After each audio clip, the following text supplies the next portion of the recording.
Bonjour, pour ceux qui ne me connaissent pas, moi c'est Sabine. On est ici pour se sortir du burn-out, du surmenage, de la fatigue chronique, peu importe comment vous l'appelez, et retrouver votre énergie physique et mentale. Pour ça, aujourd'hui, on va parler des 3 étapes essentielles pour retrouver votre énergie. La première étape, ce sera de constater, admettre et comprendre la maladie. Comment vous allez constater la maladie? Vous allez d'abord la constater par l'apparition de symptômes. Moi, je commence par mon cas personnel. J'ai commencé par avoir des malaises, un par-ci, un par-là. Après de malaise, on est passé à crise d'angoisse. Au début, les crises d'angoisse étaient très espacées. Elles se sont petit à petit rapprochées. On est passé d'une crise tous les 3 mois à une crise tous les mois, à une crise toutes les semaines. Ces crises étaient de plus en plus fréquentes et surtout de plus en plus violentes. Donc le conseil que je peux vous donner, c'est de ne pas vous enfoncer, de ne pas attendre. Plus vous attendez, plus vous vous enfoncez, plus vous perdez de l'énergie. Bon, je sais, c'est plus facile à dire qu'à faire parce que c'est moi-même ce que j'ai fait. D'ailleurs, à la fin de mes crises d'angoisse, je m'écroulais littéralement par terre et je m'endormais immédiatement. Vous imaginez la violence des choses. Des fois, je m'endormais à même le sol. C'est pour vous dire 30 minutes, 40 minutes, je ne sais pas, même pas si c'était pas des malaises. Le deuxième volet, c'est d'admettre que vous êtes rentré dans le cercle de la maladie et que vous êtes sorti de celui de la santé. Pourquoi? Parce que la maladie, c'est un défaut de santé en fait. Avant, vous étiez dans votre cercle santé, 100%, et l'apparition des symptômes a fait que vous êtes rentré dans celui de la maladie. Parce que la maladie est un défaut de santé, ni plus ni moins. Vous avez votre santé qui s'est diminuée, et les symptômes, la maladie qui s'est augmentée. Le conseil que je peux vous donner, c'est de surtout pas vous dire « ça va aller, ça va passer », parce que c'est tout ce qu'on se dit. Puis pour des personnes qui ont entrepris, qui ont beaucoup de responsabilités, tout ça, on veut pas que la roue s'arrête de tourner, etc. On est pris dans l'engrenage. Admettre ses symptômes, admettre sa faiblesse, c'est ce qu'il y a de plus dur. Comme je vous disais, quand on est comme ça, quand on a des responsabilités, qu'on a été habitué à faire les choses soi-même, on arrive très peu à admettre qu'on est juste des êtres humains et en fait qu'à un moment on a juste besoin de s'arrêter, de se stopper. La troisième partie, c'est de comprendre la maladie. D'ailleurs, dans le mot maladie, il y a le mal à dit. La maladie, c'est la résultante d'un état intérieur avec le reflet d'un mode de vie qui est inadapté. Votre mode de vie, le stress au travail, le stress de la vie en règle générale, de nos vies modernes, va interférer sur notre intérieur. Et donc le corps va être bouleversé et va produire des symptômes. Le principe de la maladie, c'est le corps qui vous parle. Il vous parle à travers ces symptômes qu'il crée lui-même pour vous dire « Oh, là, il y a un déséquilibre, il y a quelque chose qui ne va pas ». De nombreux naturopathes prennent par exemple l'exemple du tableau de bord de la voiture que je trouve assez parlant. Donc sur le tableau de bord d'une voiture, il y a des voyants qui s'allument quand vous n'avez plus de frein, quand vous n'avez plus de liquide de refroidissement. Et qu'est-ce que vous faites? Vous l'emmenez chez le mécanicien. Normal. Bon, et bien vous, avec votre corps, les symptômes, ce sont tous les voyants de votre corps. Il y en a qui s'allument et il faut les prendre en considération. Votre corps vous parle. En parlant des maladies, il y a 3 sortes de maladies. Il y a tout d'abord les maladies aiguës. L'exemple que je pourrais donner, c'est les maladies infantiles, les diarrhées, les fièvres, les vomissements, les éruptions cutanées. Voilà, tout ça, c'est le signe d'une grande vitalité du corps, car le corps n'a aucun mal à sortir ses déchets. Il le fait d'une façon violente, puissante, hop, un coup de fièvre, hop, un coup de vomissement.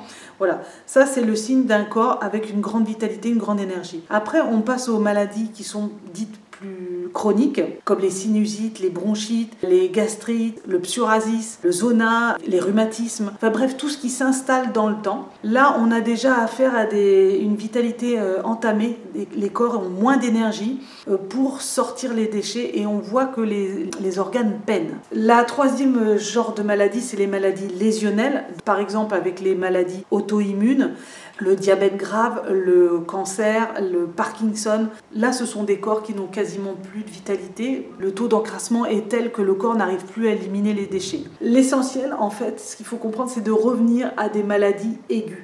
Des maladies où le corps, dès qu'il y a un problème, il met pas 4 ans à sortir ce qui le dérange. Et j'aime bien citer cette phrase d'Hippocrate qui dit que si tu es malade, recherche d'abord ce que tu as fait pour le devenir. J'aime bien cette phrase, parce que si vous êtes malade, c'est forcément qu'il y a une raison, et notamment dans le cas du burn-out, c'est forcément lié à votre investissement dans le travail, votre surinvestissement dans le travail. Prenez en considération ça pour comprendre votre maladie. Maintenant, on passe à la deuxième étape, qui est de comprendre la place essentielle que va avoir l'alimentation dans le fait de retrouver votre énergie. L'alimentation, ça va être la base, le socle sur lequel tout va reposer quasiment. Pour cela, il va falloir rééquilibrer votre terrain et aider le corps à retrouver son énergie. Qu'est-ce que c'est que le terrain? Le terrain, c'est votre constitution, ça c'est l'inné, c'est ce que vous avez hérité de vos parents à la naissance. Il y a le tempérament.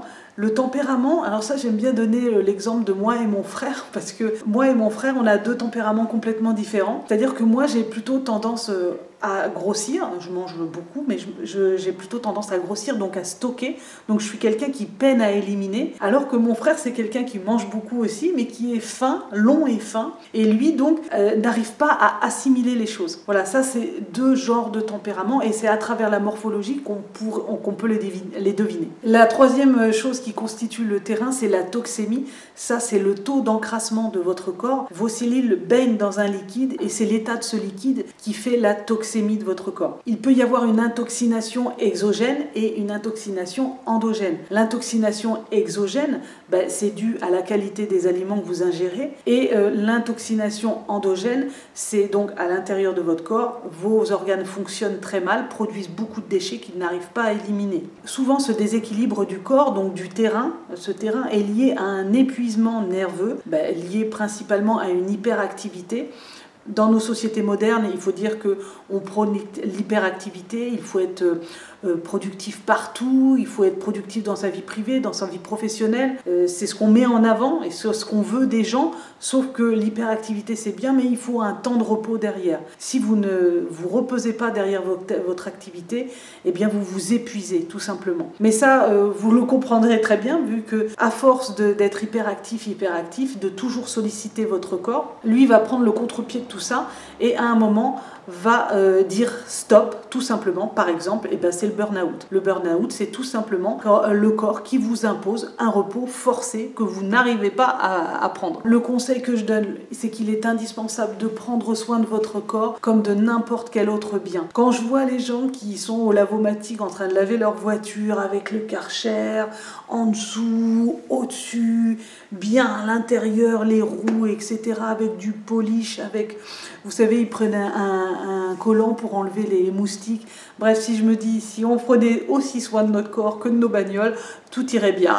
La troisième étape, ça va être d'imposer les bons aliments. Il faut savoir qu'il y a des aliments qui génèrent de l'énergie et il y en a d'autres qui vous en enlèvent, qui dégradent votre énergie. Pour cela, il va falloir privilégier la qualité des aliments, bien sûr des aliments de préférence biologique, de saison, locaux. Il va falloir aussi privilégier une alimentation végétale. Il faut savoir que tous les aliments d'origine animale, les poissons, les viandes, les produits laitiers, le pain, tous ces aliments demandent une énergie folle au corps pour être digérés. Alors que si vous mangez une alimentation végétale, à base de fruits, de légumes, le corps mettra beaucoup moins d'énergie à digérer ça. Pour la nourriture végétale, le temps de digestion, c'est 1 heure, 2 heures. Je reprends l'exemple de la voiture. Votre voiture, elle fonctionne au diesel et un jour, vous lui mettez du samplon 95, qu'est-ce qu'elle fait? Elle ne va plus démarrer. Eh bien, votre corps, c'est pareil.